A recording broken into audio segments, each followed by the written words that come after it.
Okey, berkenaan dengan ahli sunnah wal jamaah.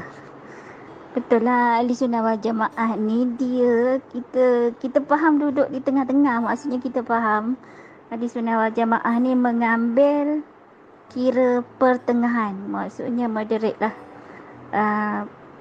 Tapi sebenarnya untuk sampai kepada kesederhanaan tu kita kena lepasi Qadariyah dan juga Jabariyah dulu. Baru kita sampai kepada ahli sunnah wal jamaah. Macam mana tu? Dia macam ni. Semasa kita dalam keadaan jasad ni kan, dalam keadaan jasad, masa kita belum berjalan lagi, maksudnya bukan berjalan fizikal, sebelum rohani kita berjalan ni, kita duduk dengan keakuan diri yang tinggi. Bila duduk dengan keakuan diri yang tinggi ni, maksudnya kita rasa kita yang berbuat, kita rasa ini semua kita buat. So kudrat iradat tu kita letak atas diri kita. Itulah orang Qadariyah. Kita kat dulu-dulu macam tu lah kita. Ataupun kita bolehlah katakan kita ni dalam fahaman sekular. Itulah diri kita. Orang-orang Qadariyah ni macam kita awal-awal sebelum Allah tarik kita, sebelum sampainya hidayah kesedaran kepada kita ni, maka sebenarnya kita ni duduk di Jabariyah. Kita duduk di Qadariyah. Kita rasa kita yang berbuat. Kita rasa kita yang berbuat.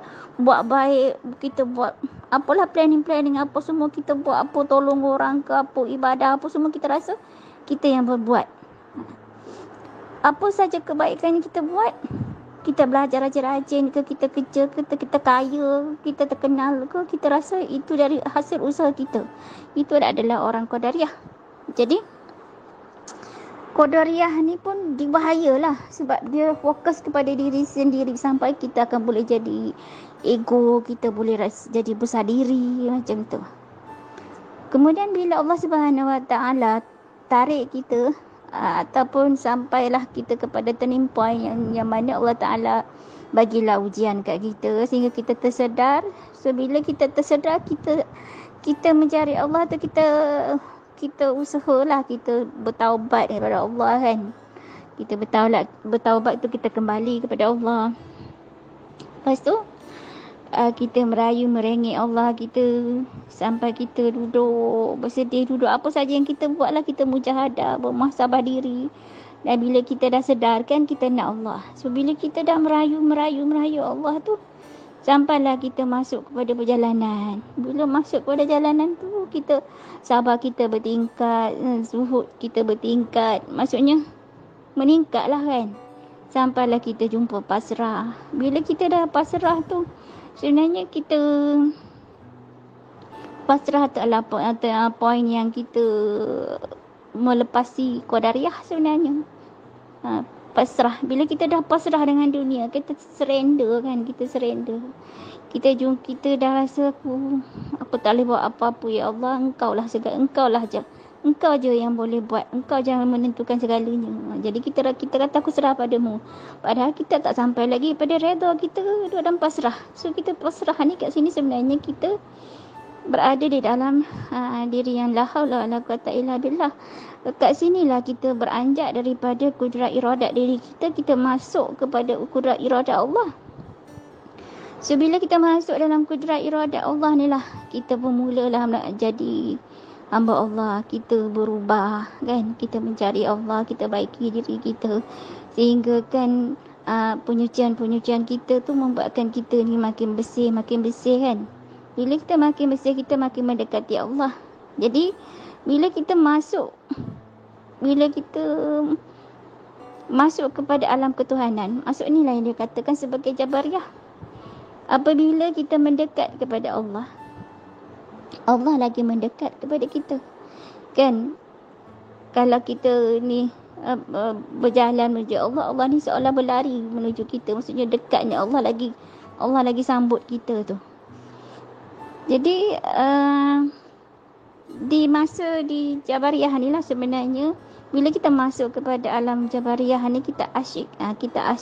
Setengah-setengah orang kalau dia aliran hakikat, kat sinilah dia mula tersesat. Kenapa? Dia rasa dia Sebab aliran hakikat dia biasanya dia banyak dengan kepala otak kan, banyak guna akal-akalan. So semua dia terjemahkan sebagai Allah.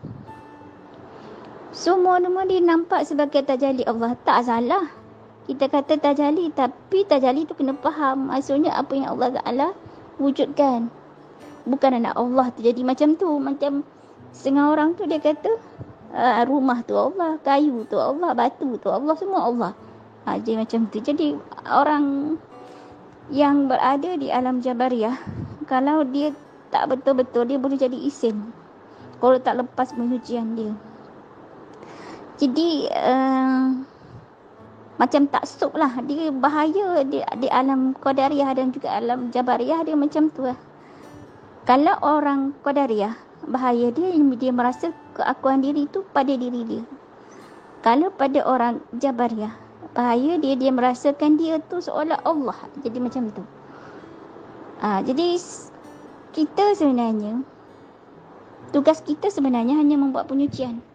Bila kita buat penyucian, urusan Allah lah yang meningkatkan kita, rohani kita tu ke mana-mana. Kita jadi semakin macam mana. Tapi urusan kita adalah usaha dan doa. Itu bahagian kita. Jadi bahagian kita adalah kena sentiasa istiqamah penyucian lah. Jadi sampai kita boleh lepasi Jabariyah. Nak lepasi Jabariyah ni dia ada tanda dia kan, ada tanda-tanda dia. Macam bila masa kita boleh lepasi Jabariyah, apabila kita sampai kepada zuk rasa. Maksudnya kita dah habis fana. Apabila kita dah habis fana, itu tanda kita melepasi Jabariyah. Cuma semasa di alam Jabariyah, di alam ketuhanan ni, rohani kita ni dia bergantung kepada penyucian kita. Kalau penyucian kita ni sungguh-sungguh buat betul-betul, insya-Allah kita tak akan jadi macam orang isim. Tak ada mengacau-acau, tak ada merapu, macam orang gila. Tapi kita ada gila juga. Tapi gila kita tu hanya kepada Allah tu, dalam rasa tu tak mengganggu orang. Maksudnya macam tu. Dia kalau kita betul-betul fana yang fana billah kan, dia bukan fana yang dibuat-buat. Masa tu sebenarnya kita boleh tahu, kita boleh nampak. Biasa orang fana ni Allah masukkan ilham dalam diri dia. Dia orang yang biasa-biasa sebelum ni tak adalah kan. Tak ada pandai pun buat bahasa, tapi Allah bagi ilmu dalam bahasa dia. Bahasa yang puitis-puitis, bahasa yang bila dia bercakap, bila dia menulis boleh sentuh hati orang lain. Itu tanda-tanda orang yang sedang berada di fana billah, yang mana dia berada di alam ketuhanan pada paksi yang betul. Kalau orang tu dia claim dia fana, tapi dia punya percakapan macam orang gila, meracau sana sini macam entah apa-apa, itu dia bukan orang fana. Itu sebab dia tak lepas penyucian dia. Sebenarnya fana ni dia adalah satu rasa yang sangat halus antara kita dengan Allah ni, yang mana dia menyentuh hati kita. Contoh kita terbaca sesuatu pun atau dengar sesuatu, terus kita teringat pada Allah. Jadi hati kita ni membuai-buai, maka datanglah kalam-kalam yang bila kita tulis, orang baca dia akan menyentuh hati orang. Sebab apa yang daripada hati dia akan masuk kepada hati. Dia macam tu. Jadi kita kena lepasi alam Jabariyah. Apabila kita dah lepasi alam Jabariyah, maksudnya kita dah sampai kepada penghujung fana. Maksudnya kita masuk kepada awal baqa.